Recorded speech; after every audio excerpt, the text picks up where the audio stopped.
numa dimensão, existem subdimensões. E isso no livro, às vezes não está explicitamente.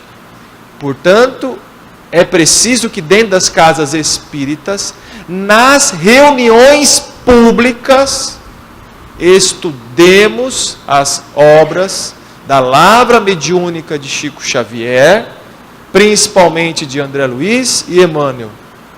Todos os outros não são menos importantes, ao contrário, vieram os poetas, depois o Emmanuel, o André Luiz e tantos outros, com o passar dos tempos, vem dando valor, fazendo que a gente aprenda com os livros. O livro é a resposta que temos sempre que consultar. Por isso convidamos a casa sempre a estudar, a estar participando. É a doutrina dos livros. Não tem. Quem não gostar de estudar a doutrina espírita, pelo contrário, quando você entra no centro, a primeira coisa que você vê são os livros. E depois o pão. Mas primeiro os livros. Porque, com certeza, os espíritos não vieram escrever tantos livros para nada. Então, que temos que ter pelo menos 1 hora por semana para estudarmos. E dentro da obra André Luiz, há os animais. Animais que estão no mundo espiritual, que ele vem comentar. Ou já nas cidades mais superiores, como está na Sular, e até em locais como no Umbral Grosso. Então, veja que nós vamos mostrar hoje, rapidamente, 5 livros da Lavra Mediúnica de Chico Xavier, de André Luiz. Esses livros importantes, não vamos acabar com o assunto, mas queremos aqui estimular todos a estudarem, a perceberem que cada parágrafo de todos os livros daria centenas de palestras. Por quê? Temos que preparar para desencarnar. Desencarnar melhor. Desencarnar sabendo que iremos continuar como somos aqui na Terra. Então precisamos continuar estudando, trabalhando, entendendo que vamos encontrar outros mundos, outras habitações naturais. As famílias que estão aqui na Terra continuam no além, não desaparecem. Por isso que é importante que nós exercitamos o desencarne. No que sentido? Estudar para saber o que nós iremos encontrar após a morte. É o primeiro passo. O segundo passo, dentro da doutrina, que o estudo metódico, permanente e a prática integrada. Nós tivemos aqui a apresentação de tantas atividades que tem na casa. Para quê? Para a gente mudar. Se a gente não mudar a forma de pensar, então nós temos que pensar de novo. O que a doutrina espírita está fazendo por nós? E o que nós estamos fazendo por ela? A doutrina não cobra nada da gente. Nada. Ela não cobra nada. É por isso que a obrigação nossa oferecer algo a ela. Mudar o ângulo, ver coisas que a gente não via. Por isso que a doutrina, quanto mais você estuda, mais você quer estudar, mais você fica maravilhado. Vamos começar com o primeiro livro da Lavra Mediúnica, que já tem mais de 70 anos, da Federação Espírita, e foi a primeira edição, 1944, o livro Nosso Lar. A primeira vez que aparece animais é no capítulo 7. André Luiz estava no hospital recuperando ainda. Lísias, o enfermeiro responsável por ele, estava auxiliando. Quando ele começou a melhorar e sair para andar ainda dentro do hospital, ele abre as grandes janelas daquele hospital e observa lá fora o que está acontecendo na cidade, Nosso Lar. E ele observa então no céu aves de plumagens policromas que cruzavam os ares. Então ele viu animais, aves que estavam lá com coloração muito bela, de muitas cores, policromas, muitas, cromas, cor, que estavam cruzando o ar. Então, tem ar no nosso lar. Porque para a ave voar, precisa do ar. Se tem ar, assim como a terra, tem que respirar. Estas aves pousavam em torres muito grandes. Ou seja, ela pousava. Depois ele fala que existia, extremamente surpreendido, edificava os animais domésticos. Mas antes de passar para o próximo slide, uma coisa interessante. Muitos imaginam, até dentro da doutrina, que após o desencarne, tudo é da cabeça nossa. Tudo, a formação é mental. Tudo é imaterial, de uma maneira que tudo meio esfumaçado. Parece que nós vamos viver entre as nuvens. Muitas vezes é porque nós vimos isso em filmes, em desenhos animados, e até dentro da doutrina, alguns desenhos que lembram que as cidades estão flutuando. Não é isso. A cidade tem céu, tem terra, tem sol, tem lua, tem noite, tem dia, tem vento. Não é criação mental. Sim, existe a criação mental. Tudo primeiro surge na nossa cabeça. Mas existe naquela dimensão estruturas materiais.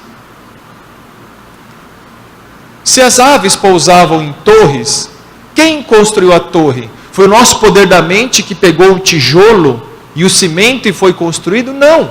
Teve que ter braços fortes para fazer a construção. Assim como aqui a casa, também teve que ter pessoas que construíram. Tudo foi planejado pelo arquiteto, pelo engenheiro, mas alguém teve que pôr a mão na massa. Na cidade Nosso Lar, que é um exemplo de cidade, existem inúmeras cidades no além. Existe São José do Rio Preto em outra dimensão, e uma outra acima de outra dimensão, e que lá será com certeza a nossa residência. Ninguém aqui vai migrar rapidamente após a morte à cidade Nosso Lar. Nós sabemos que ela fica lá no estado do Rio de Janeiro, próximo à cidade de Campos. Ou seja, ninguém vai migrar para lá. Nós iremos ficar próximos dos nossos familiares, do local onde nós habitamos. Podemos visitar a cidade Nosso Lar após o desencarne. Se quisermos, podemos até morar. Mas com certeza, após o desencarne, ficaremos aqui próximo. Então não existe a cidade somente Nosso Lar. Foi um exemplo de cidade do futuro. André Luiz nos convida a fazer uma viagem no futuro.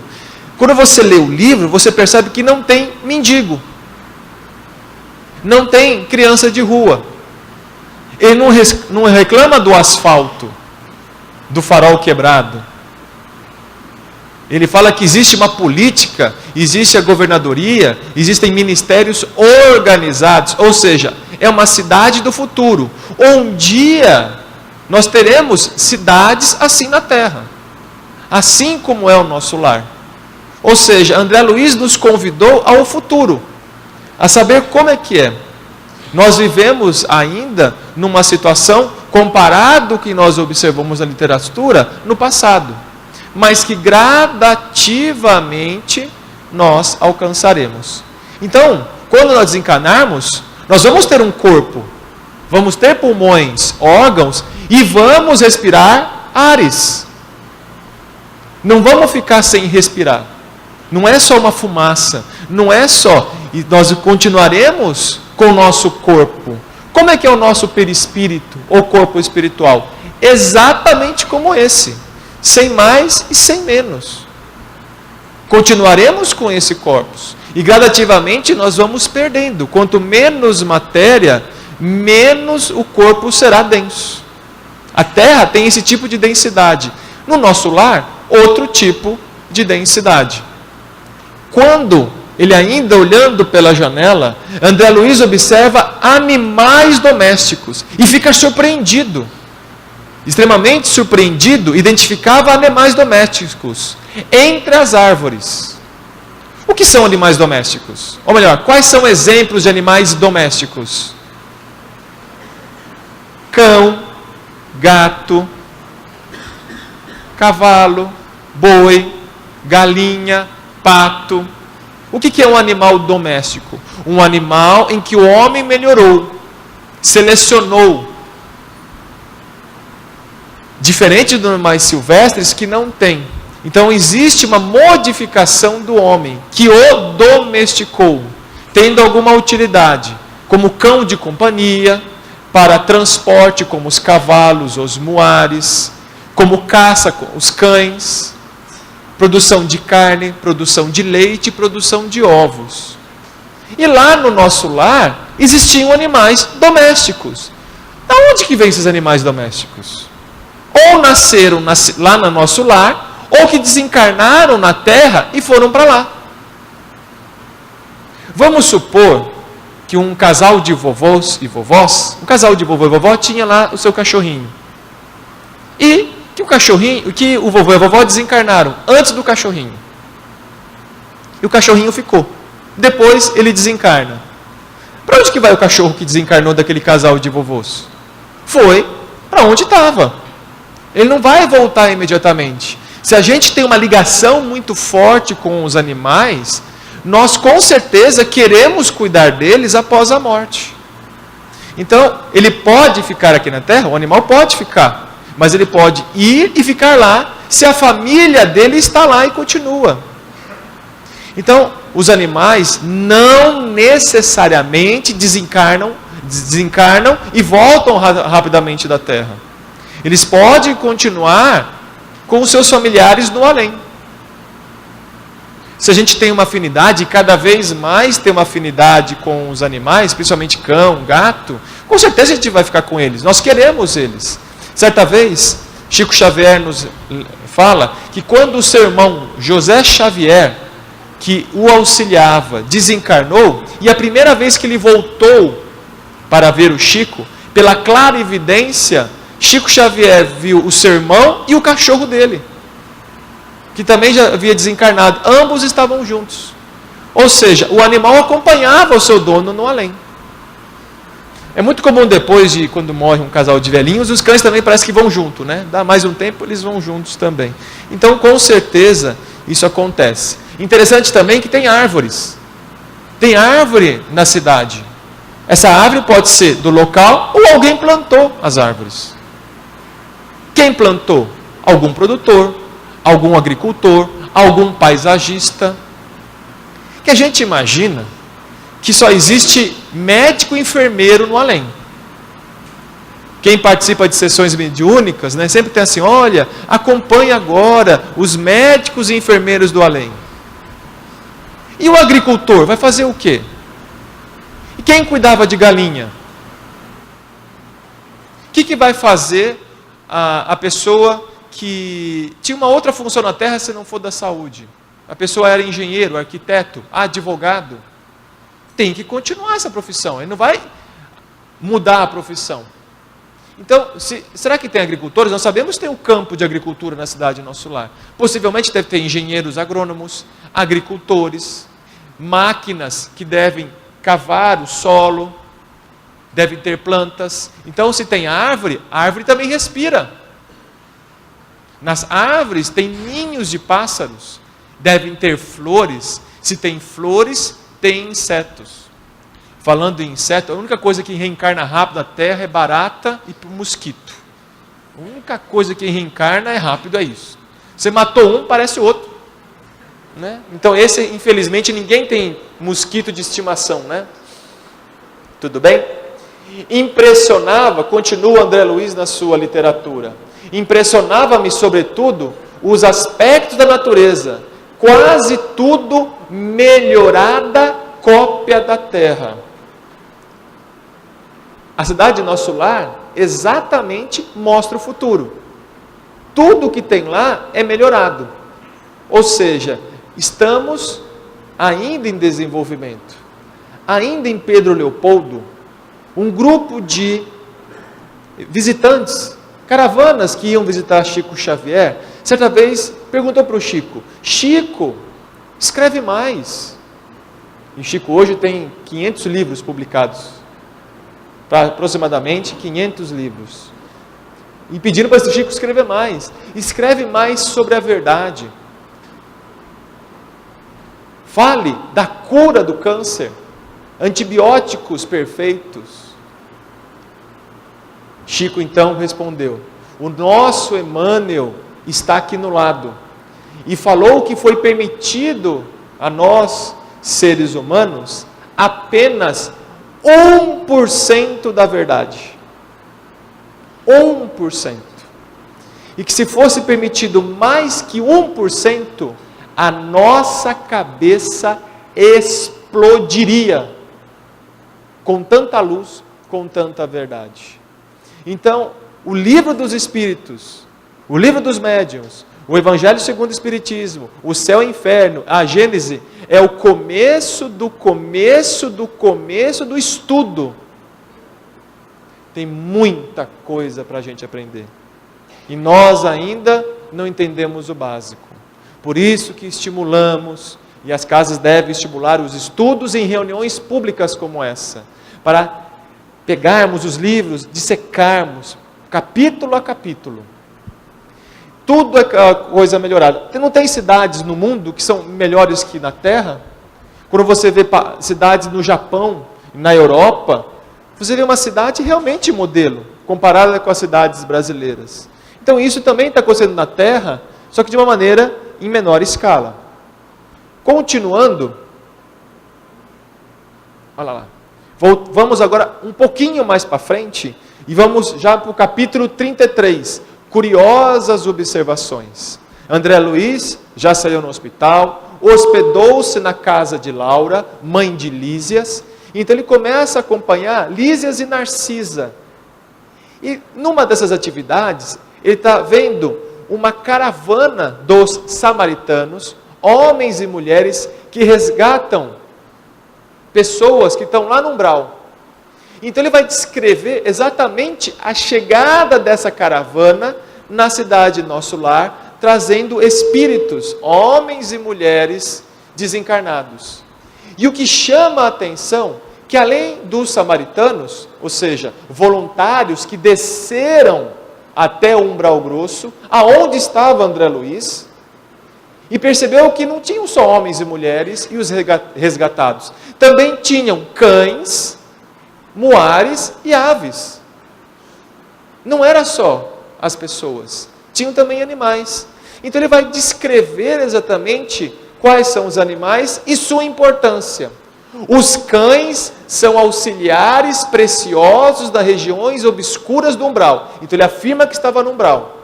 Sabemos que é um umbral grosso, a densidade densa.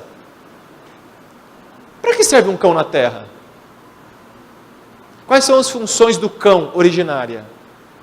Caçar, pastorear, defender, atacar, caçar, já falamos, né? Ser vigia, pastor. E hoje, a função mais comum no cão qualquer, animal de companhia. Ou seja, ficar na nossa cama dormindo. Essa é a função do cão hoje. Mas a função original do cão é auxiliar o homem na caça, no pastoreio, defender contra predadores. Então os cães auxiliavam aquele grupo de pessoas. Por quê? Onde não estacionam somente homens desencarnados, mas também verdadeiros monstros. Que monstros que são esses que André Luiz não quis nem descrever, que agora não cabe descrever. André Luiz, ele foi muito atencioso. Com certeza André Luiz teve auxílio de outros espíritos. Sabemos que, por Chico Xavier, que André Luiz foi médium de outros espíritos. E que toda a revisão do livro Nosso Lar passou por Emmanuel. Então veja que ele deixou a palavra monstros, mas não quis descrever. Para quê? Para não assustar o leitor, para não nos assustarmos. Nós não estávamos preparados para saber quem são esses monstros. Sabemos, na literatura posterior de André Luiz, que são também homens e mulheres que deformaram o corpo espírito, que aparentam ser monstros, que aparentam ser bichos, e que esses espíritos, homens e mulheres desencarnados, podiam atacar as pessoas os samaritanos. Então os cães estavam lá para defender. Ora, se eu levo um cão para me defender, porque haviam espíritos extremamente agressivos, é porque eu estou prevenindo de algo. Prevenindo o quê? Que acontecesse algo comigo, no meu perispírito, naquele corpo que eles estavam. Ou seja, o perispírito pode sofrer lesões. Por que eu levei cão? Eu levei o cão para me defender, porque eles podiam atacar as pessoas, os samaritanos, e ferir, e até matar alguém. Olha que interessante, não vou levar o cão de enfeite, eu vou levar porque tem função. A função é para defender quem estava lá, defender os outros animais, os muares e as aves, assim como eles mesmos, deve ter mais de um cão que deve ter sido uma matilha de cães, e ele disse às pessoas. Todo o perispírito também é um corpo, numa densidade diferente da nossa, e que se a gente ferir, também terá problemas. Sabemos que a doença no corpo, quando a doença aparece no corpo, é porque ela é o escoadouro. Da onde que vem a doença? Da cabeça. Tudo começa da nossa mente, como nós vamos ver mais para frente. Vocês acham que foi esse cão que acompanhava? Alguém sabe que raça que é essa? É a raça que mais cresce no Brasil, como um animal de companhia. Spitz alemão, ou Lulu da Pomerânia. Você acha que os samaritanos tinham esses bichinhos fofinhos junto? Com certeza não, né? Aqueles monstros iam comer, com certeza, esses cães. Com certeza deve ter sido um cão semelhante a uma raça, essa aqui, ó. Como chama esta raça? É uma raça brasileira. A primeira raça brasileira é essa. Fila brasileiro. Quem trouxe essa raça para o Brasil? Os portugueses. Os portugueses cruzaram aproximadamente 3 raças e fizeram o cão fila brasileiro. Lembrando que a cidade Nosso Lar é fundada por distintos portugueses. Portugueses que vieram ao Brasil, desencarnaram e construíram a cidade Nosso Lar. A cidade Nosso Lar não surgiu do nada. Portugueses, há mais de 3 séculos, construíram a cidade. E com certeza seus cães, semelhante a este, estavam lá. Por que chama cão de fila? Fila brasileiro. Fila vem do filar, do português de Portugal, significa prender, agarrar. Então o cão que, utilizado pelos tropeiros, os bandeirantes, tinham esses cães para quê? Sair do litoral e chegar aonde nós estamos, desbravar o interior, São Paulo, Minas, Goiás, principalmente, em busca de ouro. Levava esses animais para defender, porque há 300 anos atrás, em Rio Preto tinha onça, e das grandes. Hoje só tem onça no shopping. Mas naquela época tinha onça de verdade. Onça pintada e onça parda tinha no Brasil inteiro. E tinha índio. Então era para defender contra a agressão. Quando vieram os escravos, esse animal caçava os escravos. Quando o escravo fugia, soltavam os cães, e os cães iam atrás, eram bons caçadores, pegavam e não soltavam. Por isso que é cão de fila, porque mordia e não soltava, dava tempo de vir as pessoas da fazenda e capturar novamente. Então foi um cão muito utilizado no tempo da escravidão. E hoje ainda é uma raça muito utilizada, não para caçar, obviamente, mas como animal de o quê? De guarda, animal agressivo, muito fiel, muito obediente ao dono, mas extremamente agressivo. Bem, mas se não for esse fila, bem, pode ser um fila-lata. Uai, qual é a raça que tem mais no Brasil? Vira-lata. Não tem vira-lata bravo? Aí, ó, a cor é a mesma, mas a cara não mente. Não mente. Pode ser? Pode. Vira-lata é inteligente. Então pode ser também. Lógico, nós estamos fazendo o quê? Um exercício. Estudando. Fomos estudar para saber exatamente a origem. E treinamos cães. Tem treinadores. Quando um treinador no mundo desencarnar na Terra, ele vai fazer o quê no além? Vai ser padeiro? Ele tem que treinar cães. Né? Treinei cães, estudei comportamento. Quando eu desencarnar, você vai, mudou, você tem que ser açougueiro. Não tem nem açougue no além. Então, temos que entender que as profissões continuam também no além. Depois ele fala dos moares, André Luiz, que os moares suportam cargas pacientemente e fornecem calor. Para André Luiz falar que fornece calor, é porque no umbral grosso deve ser frio. Então o inferno não é quente. Né? Não foi o inferno que está lá com o diabo, com o caldeirão quente. Pelo contrário, deve ser o quê? Frio. Se levou animais. Mas por que teve que levar um jumento? Né? Quando falamos de moar, estamos falando do jumento, do burro. Burro e a mula. O que é o burro e a mula? É o cruzamento do jumento com o cavalo. Cria um híbrido, ou seja, um animal estéril, muito resistente. Aliás, temos que agradecer esses animais que desbravaram o Brasil, junto com as pessoas. Pouco valorizamos esses animais. Eu nunca vejo ONG de burro. Já viu alguma ONG de burro? De vaca? Né? E são animais que foram extremamente importantes para o homem. E por que surge uma pergunta que André Luiz também faz?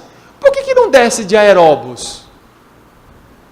Lembra que tem o aeróbus no nosso lar? Por que não desce de aeróbus? Não é mais fácil?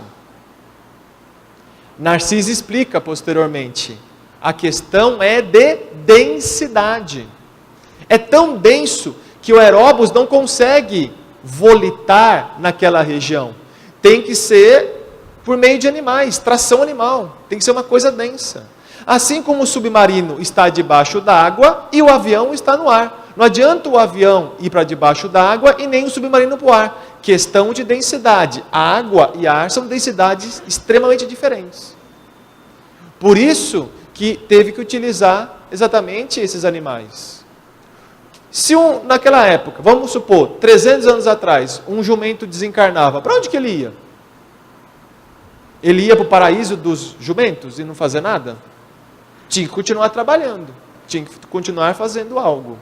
Então, suportavam cargas, possivelmente carregavam pessoas, utilizavam nas carruagens e forneciam calor, tanto para os doentes que foram resgatados, para as pessoas, os samaritanos que também estavam lá.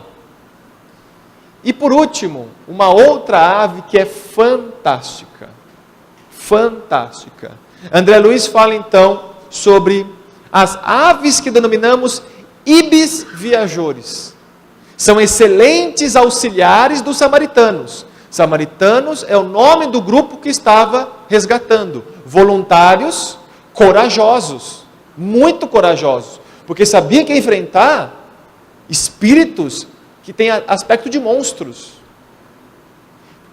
São auxiliares porque devorarem as formas mentais odiosas e perversas. Formas mentais perversas e odiosas, aves que comem pensamento. Olha que informação interessante.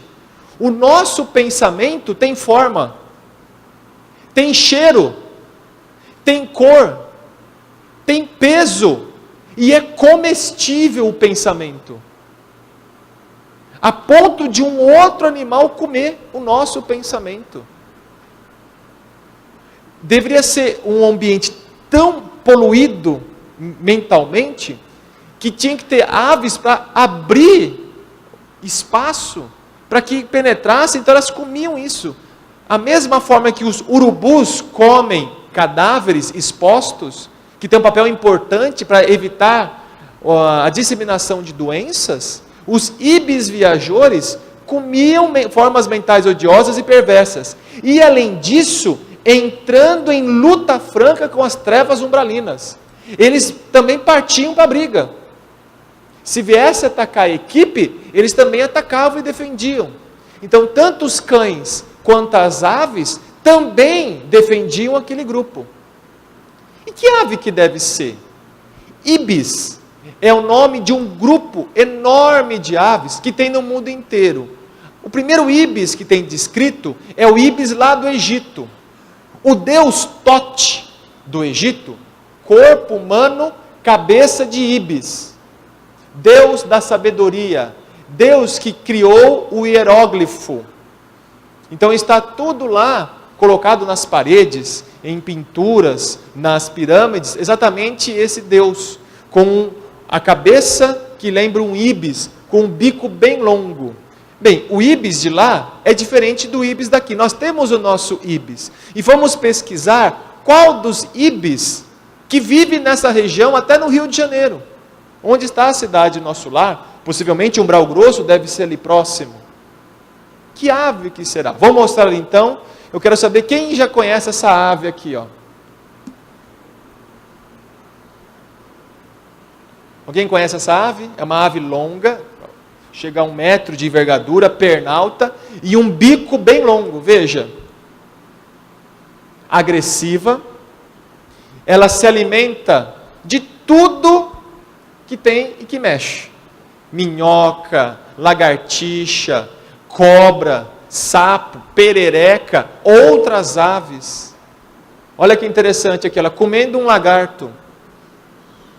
E somente essa ave pode comer sapos, e todos os sapos são venenosos, e o veneno não faz nada na ave. Olha que interessante, é uma ave que se engolir veneno não morre, porque o veneno de sapo é fatal. Se um cão morder um sapo, e intoxicar com o veneno que está na pele, às vezes leva a óbito. É muito comum aparecer no hospital veterinário intoxicações por sapo. Alguém sabe o nome dessa ave? Curicaca. Curicaca. Tem aqui na região também. São Paulo, Minas, Rio de Janeiro. Praticamente todo o Brasil tem essa ave. Então, não deve ser exatamente essa, mas uma ave parecida que come formas mentais. E interessante, porque também existem treinadores de aves. E hoje, até no Brasil, treinam essas aves para isso. Não para atacar cães, mas aqui está sendo treinado exatamente para quê? As aves, essa aqui é uma ave de rapina, um gavião, é utilizada para afugentar aves que estão no aeroporto. Porque se a ave colidir no avião, causa um acidente gravíssimo, nós sabemos disso. Então, nos aeroportos pode aparecer o quê? Pombos, urubus, outras aves, cães, e pode acontecer um acidente gravíssimo. Então, há pessoas que treinam essas aves, não para matar, para afugentar esses animais. Um treinador de ave, quando desencarnar, vai fazer o que no além? Vai continuar treinando aves, e possivelmente treinando também essas que são os ibis viajores. Tudo bem? Voltando um pouquinho, falando um pouco das formas mentais, no capítulo 27, o trabalho, enfim, que vem relatar quando exatamente André Luiz começa o seu trabalho, olha que interessante que ele vai falar. Ele está visitando um pavilhão de doentes. E ao chegar nesse pavilhão, ele sente um odor desagradável. Então, quer dizer que o espírito sente cheiro. Ele falou que sentir um odor, então tem nariz. Tem células que captam esse odor, que sabem entender. Então ele chegou no pavimento de inúmeras pessoas doentes e teve um cheiro muito forte. Ele foi perguntar o que era e olha só a resposta. Sentindo a desagradável exalação do ambiente, oriunda das emanações mentais dos que ali se congregavam, com as dolorosas impressões da morte física e muita vez sob império de baixos pensamentos. Novamente, o pensamento tem cheiro. E o cheiro pode ser não agradável. O que nós estamos pensando? É para a gente refletir. O que nós estamos pensando tem cheiro bom ou cheiro ruim? Será que nós estamos pensando realmente? Será que nós estamos refletindo? André Luiz dá uma lição. O pensamento tem forma, tem cheiro, e cheiro ruim, se esse pensamento for dos impérios de baixos pensamentos. É por isso que nós devemos frequentar a casa até o desencarne. Por que estamos aqui sentados? Para aprender coisas novas e mudar nossa cabeça, diminuir nossos baixos pensamentos. Mas só na teoria não dá certo. Não dá certo. Temos que o quê? Praticar o bem. Porque praticando o bem, nós elevamos o nosso pensamento e melhora até o odor do pensamento. Então veja que a casa tem muito mais papel importante, que é mudar a nossa forma de pensar. Antes de começarmos a nossa palestra, teve aqui uma apresentação de inúmeras atividades que a casa oferece. Eu já escolhi a minha. Se hoje eu viesse morar em São José do Rio Preto e frequentasse aqui o Allan Kardec, a que eu mais gostaria de fazer em primeiro lugar é limpar a casa. Estava aqui em último, limpeza da casa. Aí eu ia o primeiro limpar. Pegar a vassoura, melhor remédio para depressão, chama-se vassouril. Não tem uma vassoura que deixe uma pessoa depressiva. Eu nunca vi um lixeiro depressivo. O dia que vocês viram um lixeiro depressivo, tira a foto, porque é raro. Pega uma vassoura, aquelas de Piaçaba, novinha, vem aqui no centro, ó. Começa aqui, ó. É sábado, 8 da manhã. O primeiro desafio, acordar sábado, 8 da manhã. É um desafio. Só sei de uma coisa: obsessor não gosta de vassoura. Ele odeia vassoura. O que ele vai te impedir é de você vir. Mas a hora que chegar aqui, ele não vai entrar com você. Limpa ali mais com detergente. Ele não vai falar isso para você. Ele não vai falar. A casa tem trabalho. Nós temos que procurar ser úteis para mudar nossa cabeça, para parar que nosso cheiro mude. Você imaginou se daqui a um pouco tiver um médium que cheira o nosso pensamento? Aí fica na porta, você não entra hoje, você pode entrar, você entra para cá. Você imaginou? Você imaginou o Chico Xavier? Sabe que ele não sentiu o nosso cheiro? Íntimo. Dia 13 vai ter uma palestra sobre hálito mental. Deve ser com certeza nesse sentido também. Vale a pena assistir dia 13. Tá? Nesse livro aqui, ó, Mecanismos da Mediunidade, leitura obrigatória, um livro forte, um livro de estudo, devagar. O capítulo 4, Matéria Mental, de André Luiz, Pensamento do Criador, Pensamento das Criaturas, Corpúsculos Mentais, Matéria Mental e Matéria Física, Indução Mental, Formas Pensamento. Então, depois desse livro, ele aprofundou o assunto. Então, André Luiz teve o cuidado de falar vagarosamente em vários livros o mesmo assunto, formas, pensamento. Não podemos ler o livro espírita como ler um romance. Livro espírita lê devagar, anotando, pegando caneta marcar texto. Livro espírita tem que ser igualzinho a gente, tem que ser sacrificado. Dobrar, riscar, amassar, e ler, reler, passar para frente, voltar e estudar. Eu li uma vez, lê de novo. Lê de novo. Porque cada vez que a gente estuda, a gente vê uma coisa diferente.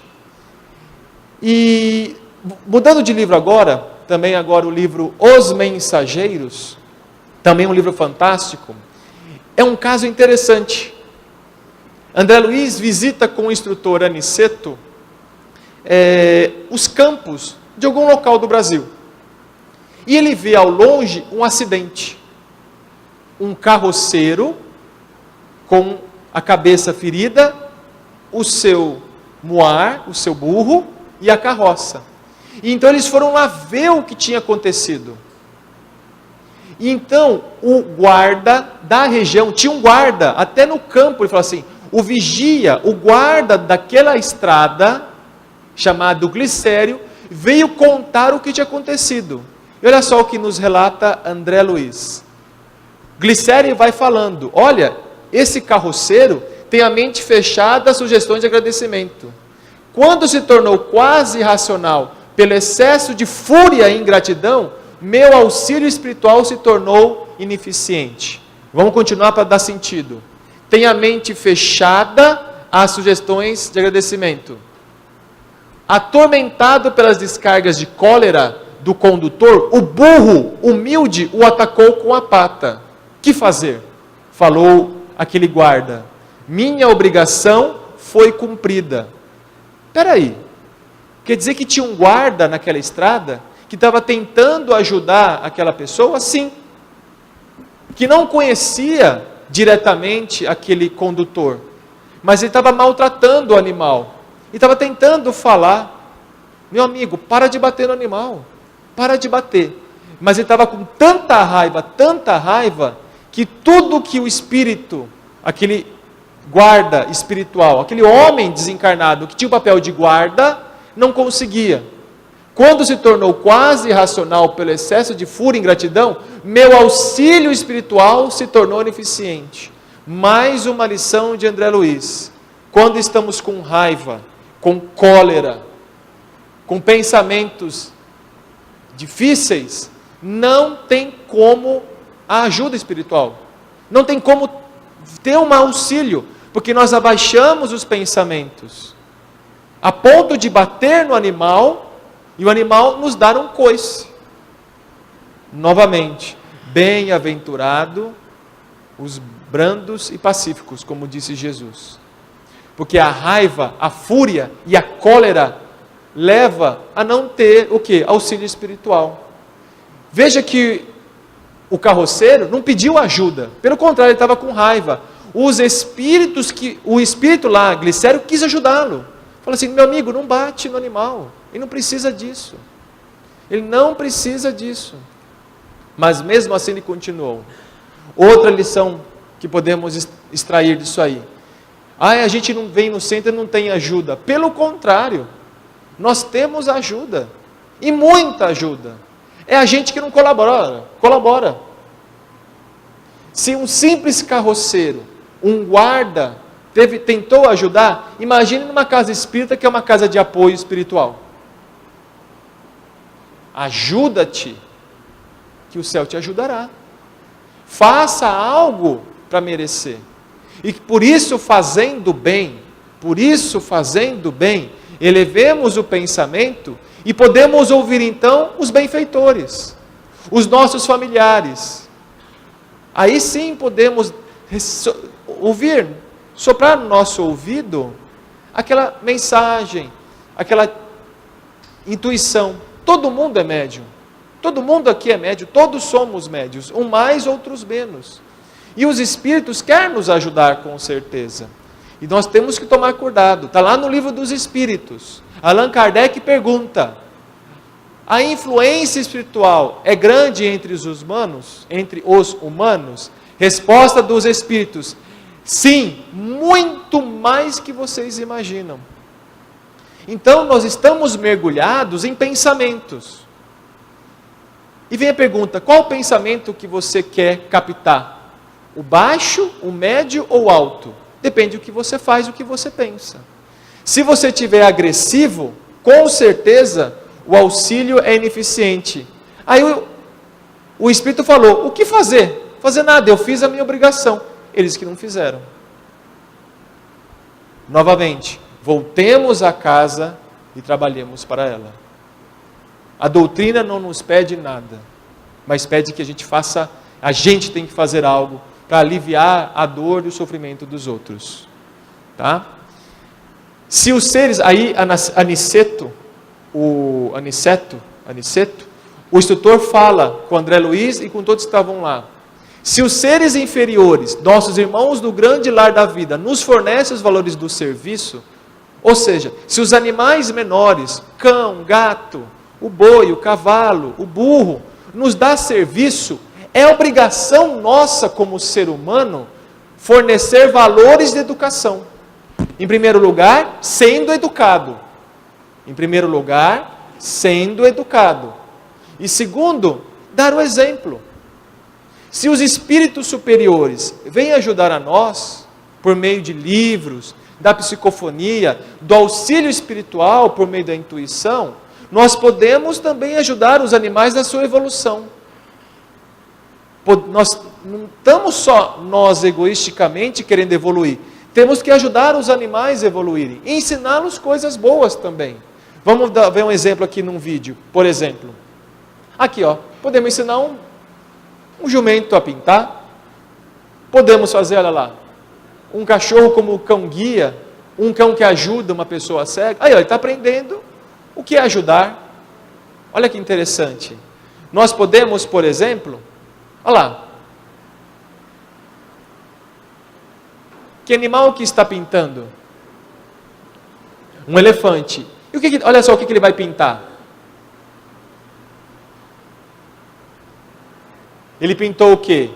Ele mesmo, o amigo dele, fez uma árvore, colocou até folhas na árvore, com cores diferentes, e ainda faz o chão. Pinta melhor que a gente. Olha que interessante, até um elefante sabe pintar. E agora vocês vão ver uma gorila chamada Coco, uma fêmea, que aprendeu o sinal de surdo e mudo de Libras. E ela fala com a gente, com as pessoas, lá nos Estados Unidos. Eu sou o gorila. Eu sou flores e animais. Eu sou natureza. Homem Coco ama. Terra Coco ama. Mas homem estúpido.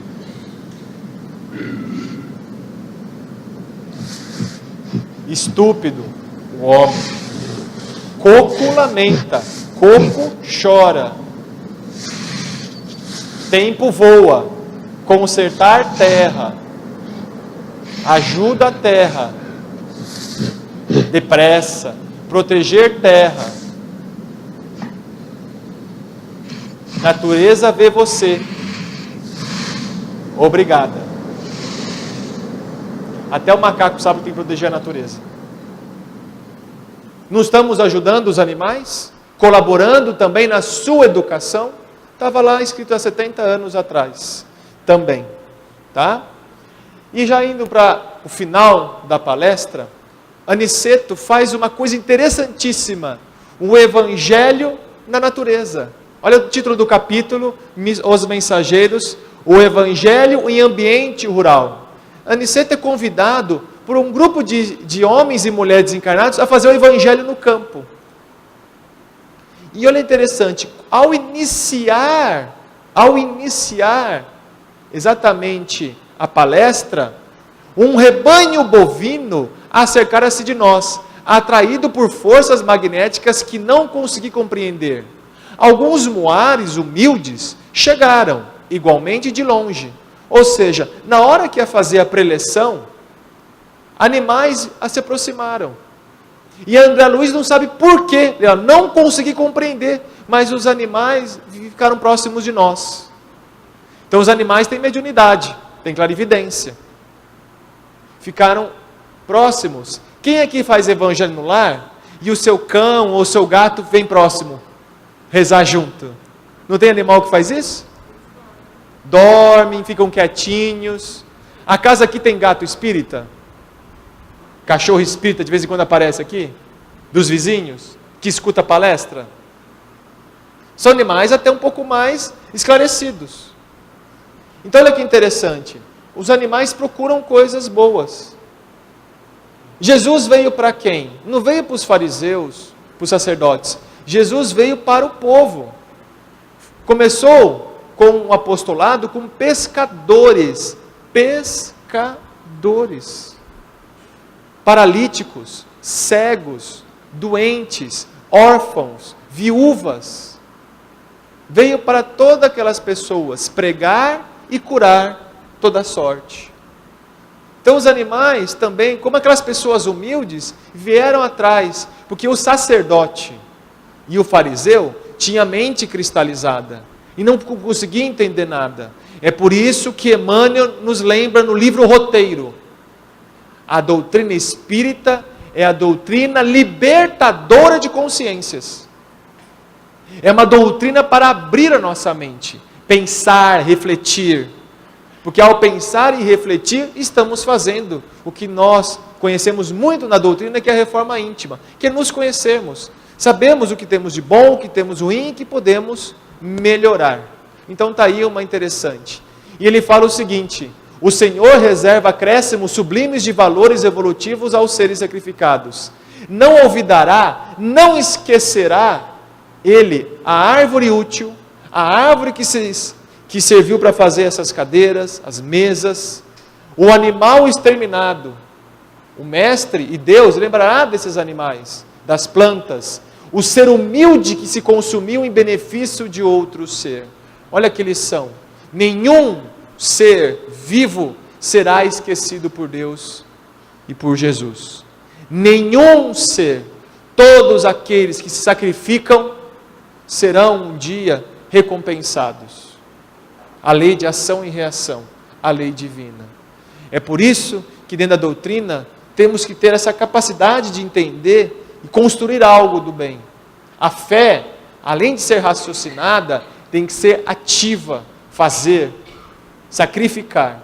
Jesus nos deu o exemplo de como deve ser o caminho, a verdade e a vida. Então, não olvidará ele a árvore útil, o animal exterminado, o ser humilde que se consumiu em benefício de outro ser.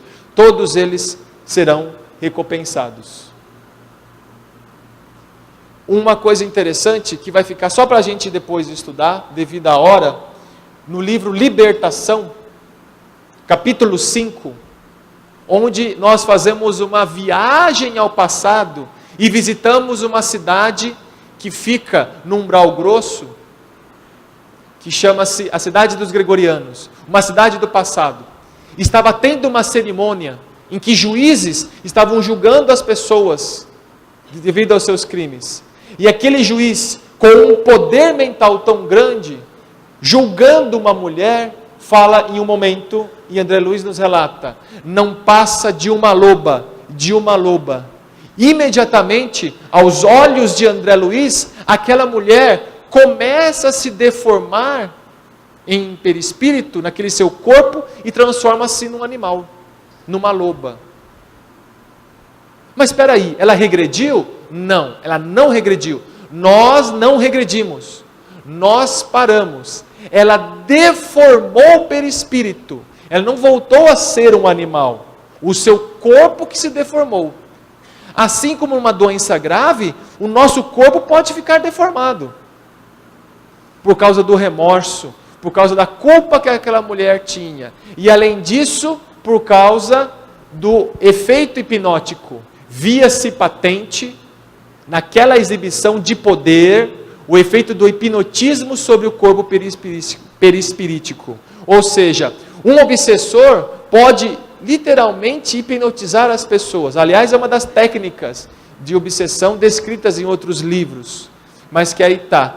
Esse fenômeno de transformação do perispírito, deformar parecendo animal, nesse caso em aspecto de lobo, chama-se licantropia. Está aqui porque nós podemos ter até uma forma animal. E possivelmente é uma forma monstruosa. Por isso que a lenda do lobisomem não é tão estranha assim. Possivelmente algum historiador que ao se ver no sono e ao sair do corpo, viu esses espíritos. E quando voltou ao corpo, ele começou a descrever e viu exatamente isso. Então não está tão errado quando nós falamos de lobisomens, de vampiros, porque existe algo parecido, e da literatura fala exatamente isso aí. E para encerrarmos, para deixar aqui então anotado, um outro livro que merece estudo, que é um tratado de evolução humana e animal. Um tratado que devemos ler e estudar com cuidado. Para quem está na área da saúde, na área da biologia, é fantástico, mas não significa que outros não possam ler. Para a gente entender como começou a evolução na Terra. Por isso o título do livro, Evolução em 2 mundos, na Terra e nos outros mundos. Um livro escrito por dois autores dois médiuns, Chico Xavier em Pedro Leopoldo e Valdo Vieira em Uberaba. O último livro escrito em Pedro Leopoldo por Chico Xavier. Posteriormente ele iria também para Uberaba. Um livro fantástico. E tem uma pergunta interessante, muito curiosa para nós, que é essa. Dentro de todos os animais superiores, abaixo do homem, qual é o detentor de mais dilatadas ideias fragmentos? Ou seja, em outras palavras, quais são os animais mais inteligentes, além do homem? Que têm ideias mais próximas do homem. Ajudem. O cavalo. Quem mais? O cachorro. Cavalo, cachorro. Macaco. O gato. Vamos ver então o que os espíritos, André Luiz responde. André Luiz responde o seguinte, que são esses animais: o cão, o macaco, o gato, o elefante, os moares, burro, mula e o cavalo.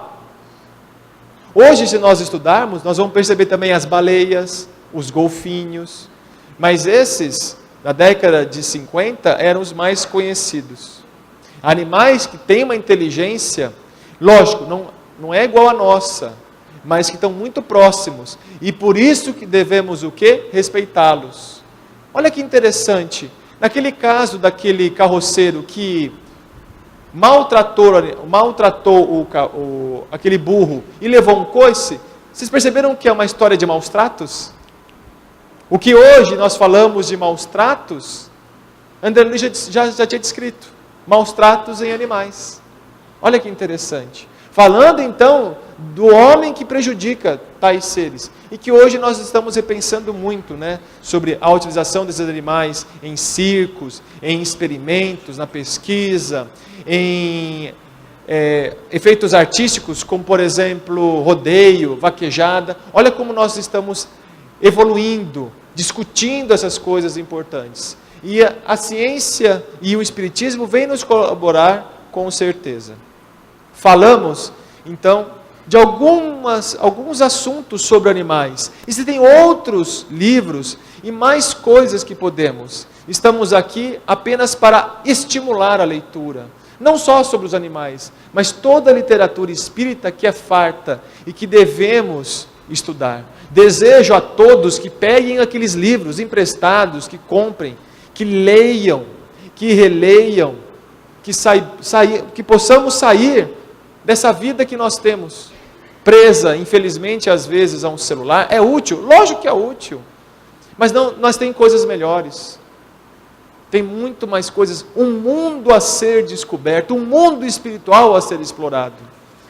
Estimulemos nossas crianças, os nossos jovens, a ter gosto pela leitura, pelo estudo. Por isso que os evangelizadores responsáveis devem ser estimulados, porque sei que são poucos nas casas. Por isso que lá também falou, precisamos de voluntários. E aqui temos 2 centenas que podem ser potenciais voluntários. Então a todos temos que agradecer por mais essa oportunidade de falarmos um pouco da doutrina, da sua beleza e seus ensinamentos. Muito obrigado, muita paz a todos.